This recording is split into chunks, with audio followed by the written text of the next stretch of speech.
Students, हम पढ़ रहे हैं सोशियोलॉजिकल ओरिएंटेशन और इससे पहले की वीडियो में हम साइंटिफिक ओरिएंटेशन वैज्ञानिक अभिमुखन के बारे में पढ़ चुके थे और आज के वीडियो में हम पढ़ेंगे समाजशास्त्री अभिमुखन के दूसरे प्रकार मानविकी अभिमुखन के बारे में ह्यूमनिस्टिक ओरिएंटेशन।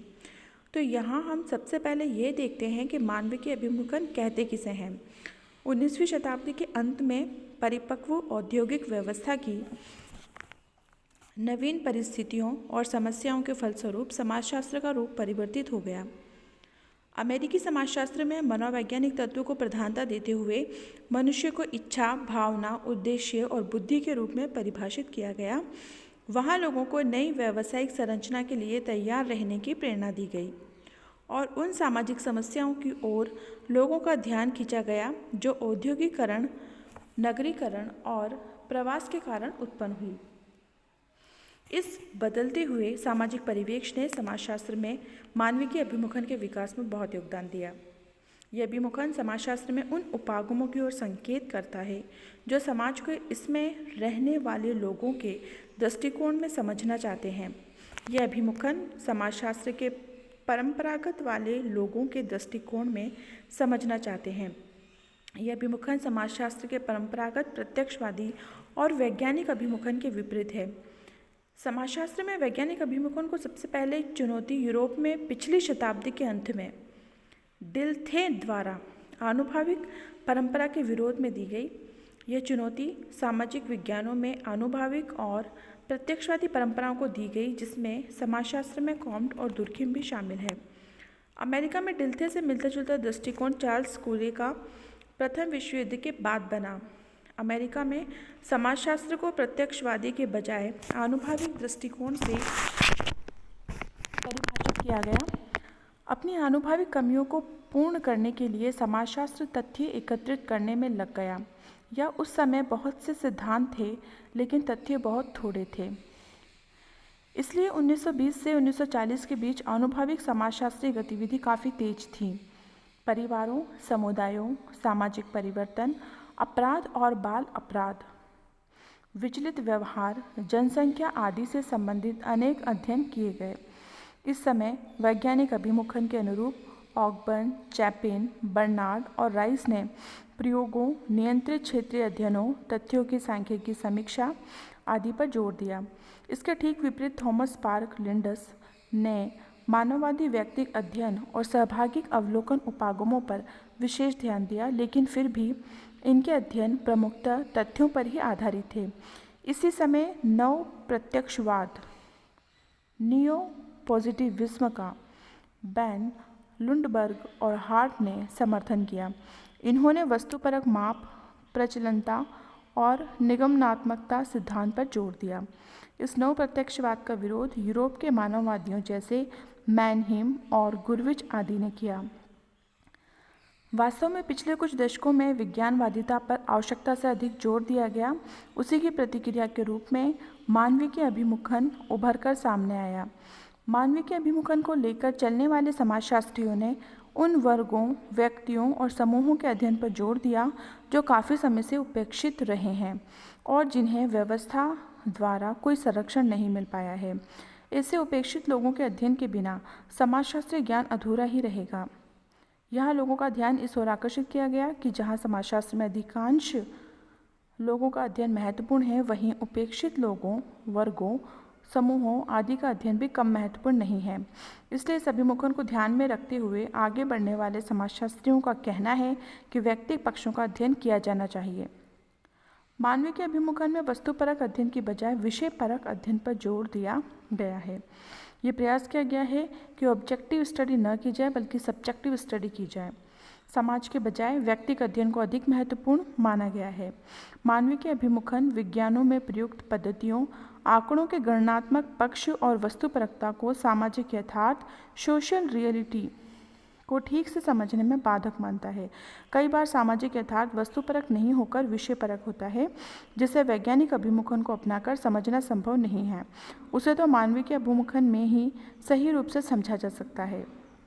जड़ पदार्थों का अध्ययन तो वस्तुपरकता के साथ ही किया जा सकता है, किंतु सामाजिक प्रघटनाओं का अध्ययन पूर्ण वस्तुपरकता के साथ करना संभव नहीं है, क्योंकि मनुष्य एक संवेदनशील प्राणी है। उसकी भावनाओं, विचारों का प्रभाव तो सामाजिक घटनाओं पर किसी न किसी रूप से पड़ता ही है।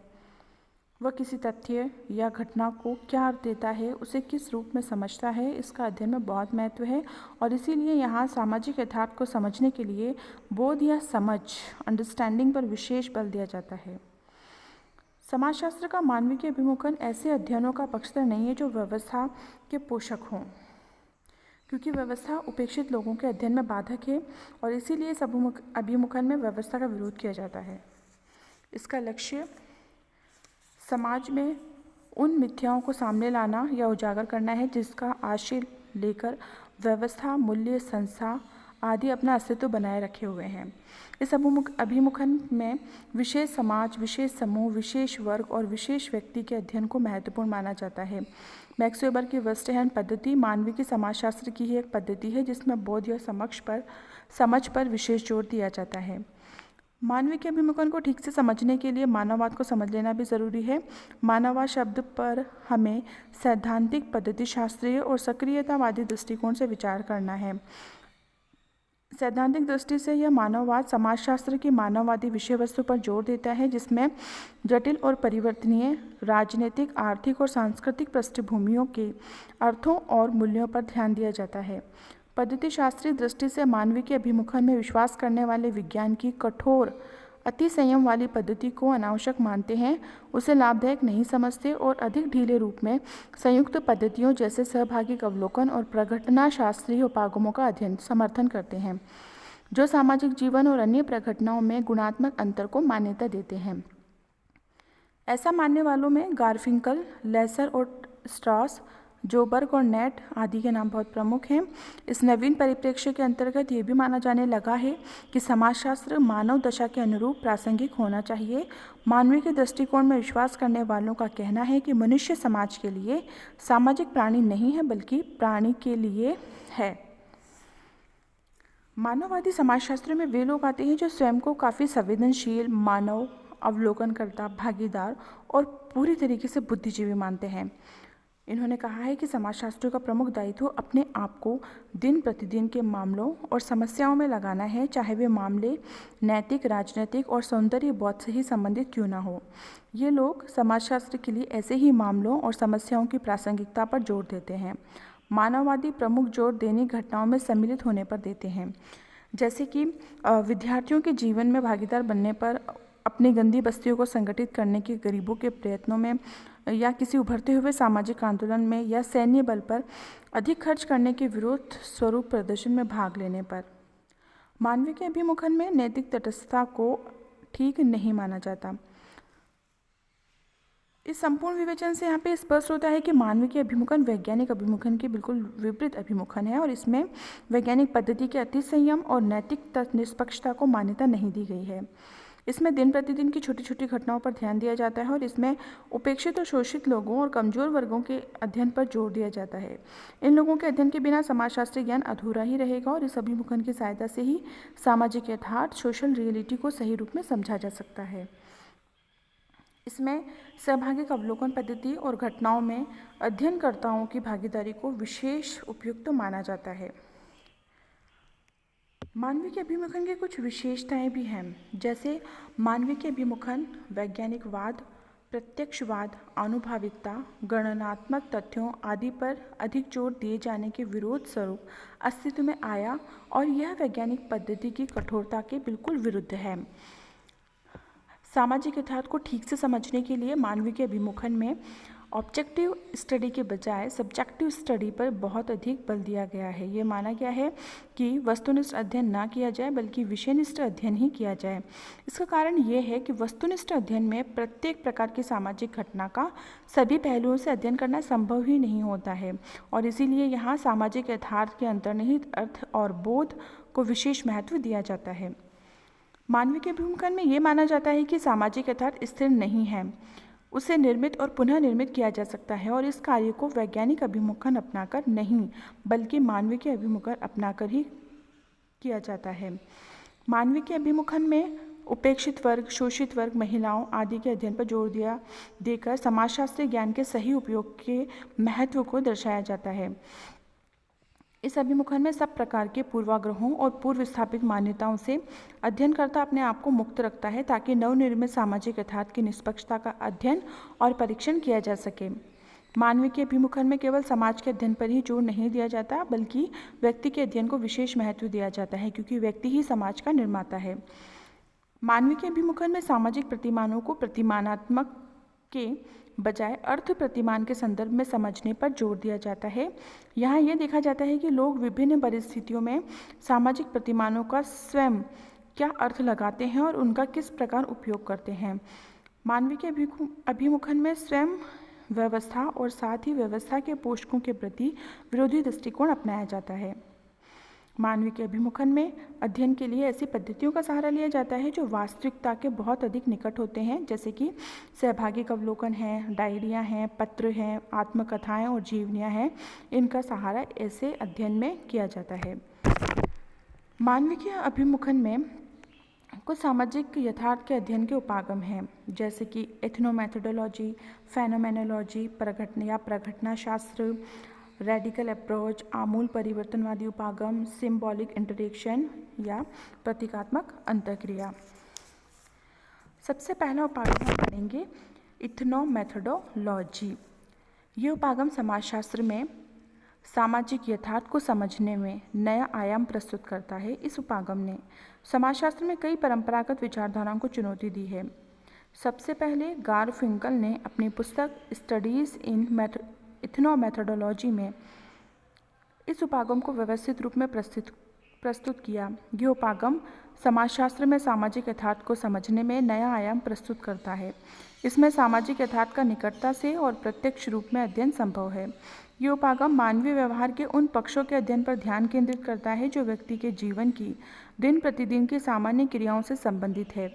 इस उपागम में 3 पक्षों के अध्ययन पर जोर दिया जाता है। पहला है दिन प्रतिदिन की सामान्य क्रियाओं का अध्ययन, दूसरा है भाषा का सामाजिक पक्ष का अध्ययन और तीसरा है सामाजिक प्रतिमानों का वह पक्ष जो कि व्यक्ति अपने व्यवहार में काम में लेता है।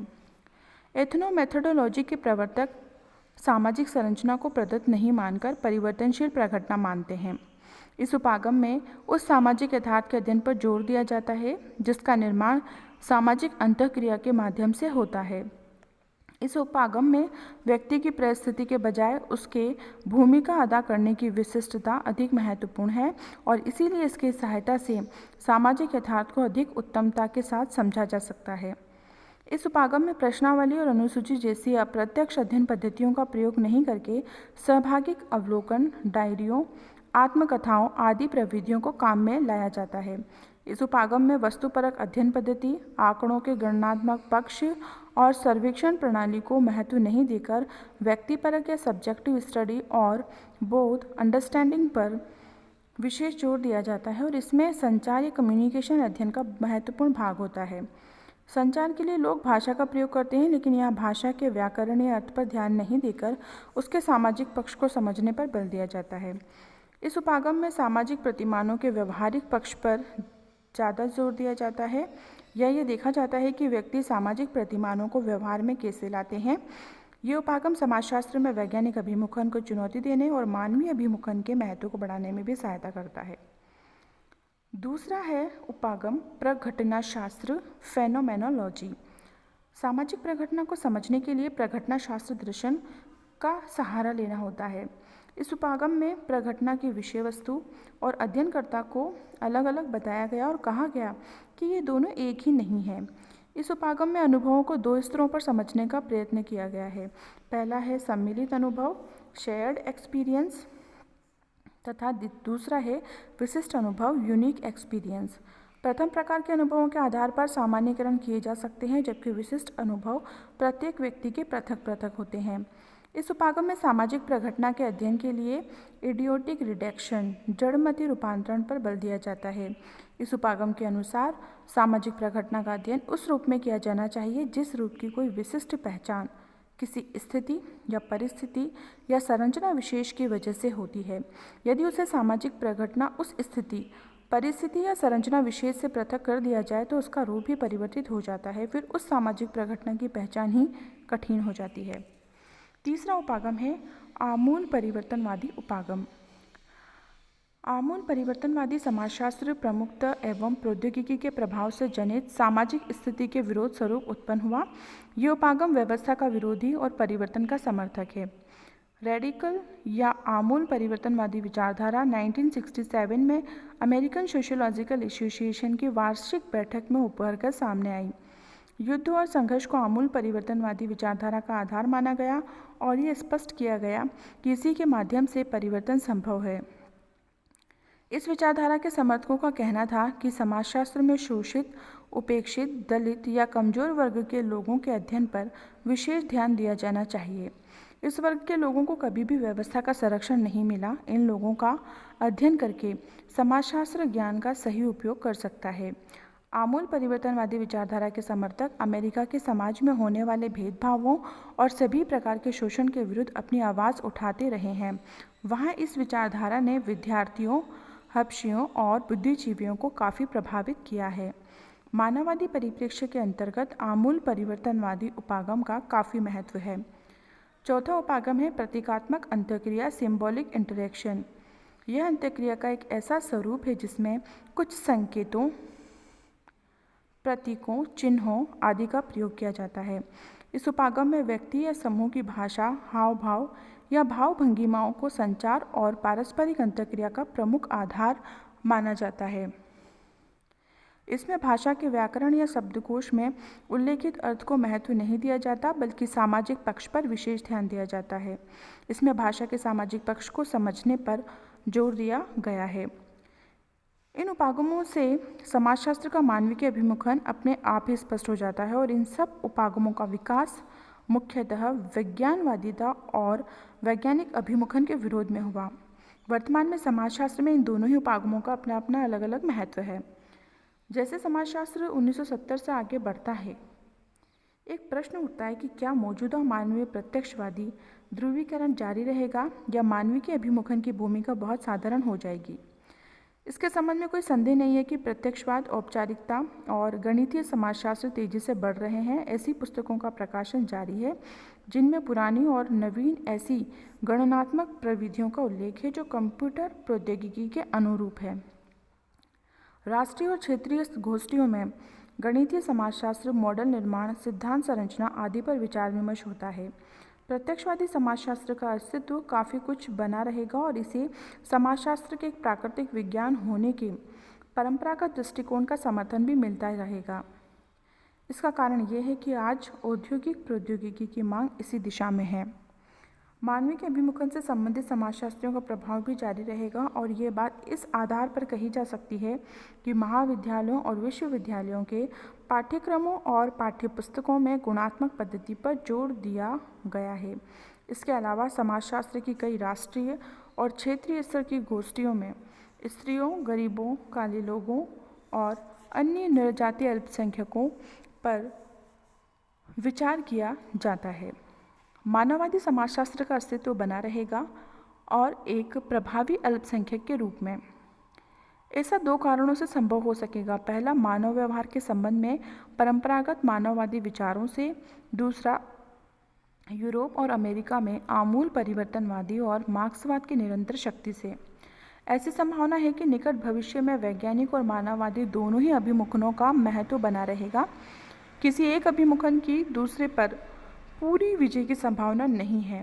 एक ही दूसरे पर विजय का परिणाम तो ये होगा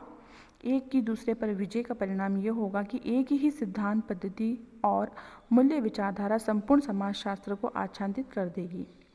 एक अच्छा लक्षण ये है कि आज अधिकतर समाजशास्त्री प्रत्यक्षवादी या मानववादी विवाद से पृथक रहकर अपने अपने परिप्रेक्ष्य या अभिमुखन के अनुरूप सीमित क्षेत्र में अध्ययन कार्य में लगे हुए हैं। तो स्टूडेंट्स, इस प्रकार से ये टॉपिक हमारे यहाँ पर कंप्लीट होता है। समाजशास्त्रीय अध्ययन का वैज्ञानिक एवं मानविकी अभिमुखन, जिसमें हम अभिमुखन की अवधारणा को स्पष्ट रूप से पढ़ चुके हैं। Meaning of orientation and meaning of sociological orientation. इसके बाद हमने यहाँ पे टाइप्स ऑफ सोशियोलॉजिकल ओरिएंटेशन, समाजशास्त्री अभिमुखन के दो प्रकारों का अध्ययन किया है। वैज्ञानिक परिप्रेक्ष्य या वैज्ञानिक अभिमुखन, जिसे हम साइंटिफिक ओरिएंटेशन कहते हैं, और दूसरा है मानवतावादी या मानविकीय अभिमुखन, जिसे ह्यूमनिस्टिक पर्सपेक्टिव भी कहा जाता है। इसके बाद वैज्ञानिक अभिमुखन के समर्थक विद्वान Auguste Comte, Herbert Spencer, Emmanuel Durkheim, Max Weber, Talcott Parsons के विचारों का अध्ययन हमारे द्वारा किया गया।